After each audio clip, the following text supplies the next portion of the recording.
Hello wise people, saya Vian. Coronavirus menimbulkan banyak sekali pertanyaan dan spekulasi yang belum terjawab secara pasti hingga saat ini. Dari mana sebenarnya asal mula virus ini, dan bagaimana virus ini menyebar? Siapa yang menyebarkannya dan benarkah faktanya sesuai dengan yang dikatakan media selama ini? Karena skenario dunia saat ini selalu digiring kepada penularan melalui hewan yaitu kelelawar atau ular. Dan wabah ini dimulai dari Wuhan Seafood Market, kota Wuhan, China.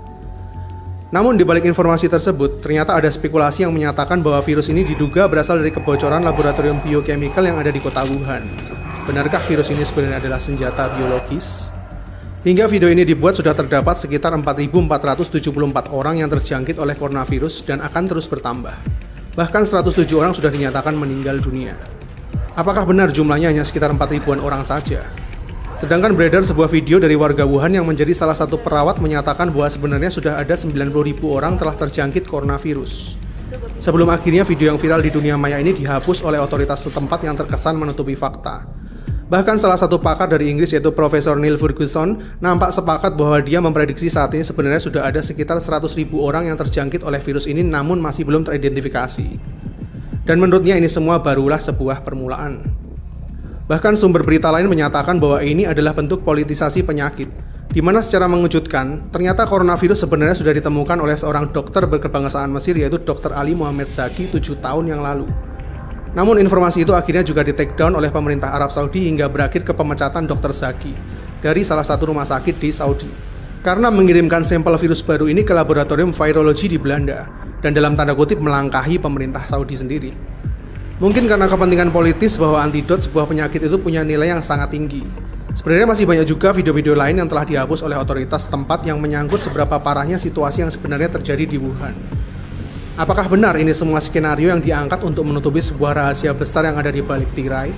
Bahwa coronavirus yang saat ini menyebar diduga sumbernya berasal dari laboratorium biokimia yang ada di Wuhan Institute of Virology yang berada di dekat dengan lokasi awal penyebaran. Ditambah sebuah konspirasi yang dinyatakan oleh seorang saintis asal Rusia bahwa SARS dulu juga pernah menjadi wabah global sebenarnya adalah virus buatan manusia yang memang disengaja. Wuhan Institute of Virology adalah sebuah laboratorium besar milik Tiongkok yang punya standar patogen level 4. Ini adalah status dari sebuah laboratorium yang boleh menangani berbagai biochemical dengan level tingkatan yang paling berbahaya. Mereka juga pernah menangani virus SARS hingga Ebola di laboratorium ini. Bahkan seorang expert dari Israel menduga bahwa epidemi yang terjadi ini berhubungan dengan senjata biologis yang dirahasiakan oleh otoritas setempat. Jadi apakah benar telah terjadi sebuah kecelakaan? Yang anehnya, kenapa epidemi semasif ini justru muncul di momen yang menjadi puncak dari migrasi terbesar di Tiongkok, yaitu bertepatan dengan Tahun Baru Rakyat Tiongkok. Tahukah kamu, Tahun Baru yang diadakan oleh Tiongkok ini sebenarnya adalah migrasi terbesar yang ada di dunia. Dari data terakhir 2018 lalu, disebutkan bahwa terdapat 385 juta warga Tiongkok yang bermigrasi dari satu kota ke kota lainnya. Dan semuanya akan menyebar dan berkumpul dengan para kerabatnya dari satu kota besar ke kota terpencil, begitu juga sebaliknya. Bayangkan seberapa cepat epidemi ini akan menyebar ke seluruh penjuru Tiongkok dalam waktu sebulan saja. Kenapa timingnya sangat tepat untuk sebuah dalam tanda kutip kecelakaan? Apakah ada yang mengatur ini semua setelah begitu banyaknya tekanan yang dirasakan oleh Tiongkok? Pasca perang dagang yang belum kunjung berakhir mulai tahun lalu. Kemudian terjadi huru-hara di Hong Kong yang belum juga selesai. Dan kini sebuah epidemi virus yang punya skala lebih besar lagi. Sehingga saat ini kondisi perekonomian Tiongkok menjadi semakin terperosok hingga mencapai titik stagnan perekonomian terendah selama 27 tahun terakhir. Setelah digadang-gadang akan menjadi negara dengan perekonomian terbesar di dunia mengalahkan Amerika pada tahun 2030 nanti. Ada apa dengan Tiongkok sebenarnya? Well, bagaimana perasaanmu setelah mendengar semua mimpi buruk barusan? Mungkin panik, berprasangka buruk, atau justru emosi? Yang jelas bukan sebuah kedamaian, bukan? Jika iya, berarti saya sudah berhasil menyebarkan virus negatif buat kalian semua. Dan tahukah kamu, inilah yang saat ini terus terjadi di masyarakat kita. Alih-alih menyebarkan sebuah vaksin, kita semua lebih tertarik untuk menyebarkan virus dan menularkannya ke lebih banyak orang lagi untuk merasakan yang kita rasakan. Terlepas dari berita itu salah maupun benar, tapi sebuah message yang baik itu seharusnya memberi sebuah harapan, bukan sebuah kehampaan. Jadi sekarang izinkan saya coba menyampaikannya sekali lagi buat kalian dengan cara yang lebih beradab.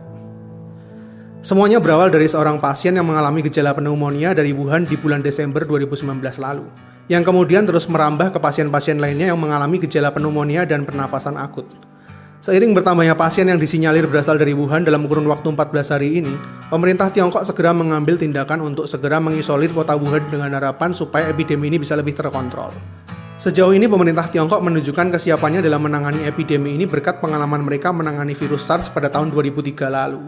Bahkan sebuah rumah sakit khusus penderita virus ini dengan jumlah 1.000 tempat tidur telah dibuat hanya dalam waktu 6 hari saja. Pemerintah menutup seluruh akses kota Wuhan yang berjumlah 11 juta jiwa ini sementara waktu. Begitu juga dengan 17 kota di sekitarnya sehingga bisa dibilang mereka telah mengisolir 50 juta jiwa supaya menekan epidemi ini. Hingga saat ini Tiongkok berkomitmen untuk memenangkan pertempuran melawan virus ini, yang tentunya bisa dicapai jika semuanya bersatu.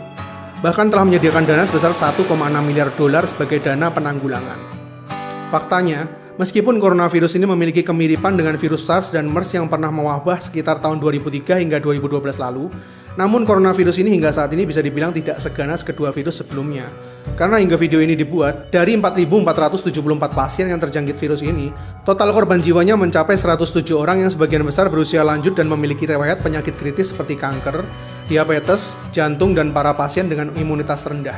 Sehingga virus ini jauh lebih leluasa untuk berkembang. Gejalanya adalah demam, batuk, pilek, dan mengalami sesak napas.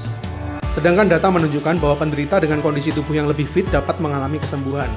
Seperti yang terjadi pada seorang dokter di China yang terinfeksi virus ini namun telah mengalami kesembuhan. Begitu juga dengan beberapa informasi baru lain yang menyatakan bahwa beberapa pasien mereka mulai negatif dari coronavirus setelah dirawat selama 2 minggu. Hal ini diperkuat juga oleh seorang pakar yang menyatakan bahwa coronavirus memiliki sifat swasirna, di mana jika pasien tersebut memiliki fisik yang cukup kuat, virus tersebut akan hilang dengan sendirinya, atau justru sistem imunitas kita akan membentuk antibodi sendiri terhadap virus itu. Karena hingga saat ini sudah terdapat 63 orang dinyatakan sembuh dari virus ini. Jadi kuncinya adalah sistem imun kita sendiri. Jaga kesehatan supaya tetap fit dan hindari tempat yang potensial untuk sementara waktu. Untuk saat ini data menunjukkan tingkat kematian ada di bawah 4%, sedangkan SARS ada di 10% dan MERS mencapai 37% tingkat kematian. Sehingga meskipun belum ditemukan vaksinnya, para penderita tetap bisa sembuh jika pasien tersebut punya riwayat kesehatan yang baik dan imunitasnya tinggi. Namun tetap perlu diwaspadai karena penyebaran virus ini tergolong cepat dan dapat menularkan melalui pernapasan, sentuhan maupun mata. Ini adalah data terakhir mengenai coronavirus. Hingga saat ini masih belum ada yang teridentifikasi virus ini menyebar di Indonesia. Dan saya berharap kita semua bisa bersatu dalam doa virus ini tetap dijauhkan dari negara kita. Namun meskipun coronavirus menyebar dengan ganas, beberapa hari terakhir ini justru saya lebih cemas dengan virus jenis lain yang tidak kalah ganasnya, yaitu virus-virus kebencian. Di manakah empati dan nurani kita di saat manusia lain sedang berkesusahan? Kita semua manusia sama-sama punya dosa, bukan manusia yang menentukan siapa yang pantas mendapatkan azab. Karena kita sesama manusia tinggal di bumi yang sama, apa yang terjadi pada orang lain juga tetap bisa terjadi pada kita. Tetaplah rendah hati, bro. Epidemi virus ini adalah bencana berskala global, bukan berarti tidak mungkin menyerang negara kita juga. Bahkan apa yang terjadi di Tiongkok saat ini kalau diterusin, dampak perekonomian mereka bakal memicu krisis global di seluruh dunia loh. Karena saat ini Tiongkok adalah salah satu pendorong terkuat ekonomi yang ada di seluruh Asia dalam berbagai sektor. Manusia satu akan selalu membutuhkan manusia lainnya, dan perbedaan itu yang membuat kita tetap berada di dalam sebuah siklus kehidupan. Seperti halnya rantai makanan maupun bumi yang terus berputar. Kita semua related satu sama lain meskipun berbeda. Tidak cukupkah kita mengawali awal tahun 2020 ini dengan berbagai macam tragedi? Mulai dari banjir di ibu kota, kebakaran di Australia, gempa bumi di Puerto Rico, ancaman World War III antara Iran dan Amerika, climate change parah di Eropa, puluhan juta belalang menghabisi hasil panen di Afrika, dan epidemi virus corona di China. Dan semuanya ini terjadi hanya di bulan pertama tahun 2020 ini.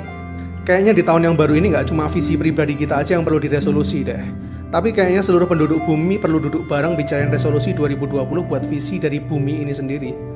Karena sejujurnya bumi ciptaan Tuhan yang telah diciptakan harmonis, sempurna dan indah ini kodratnya setiap hari juga terus dirusak oleh virus-virus yang paling jahat.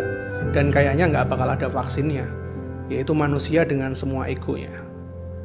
Saya Vian, see you in the next videos.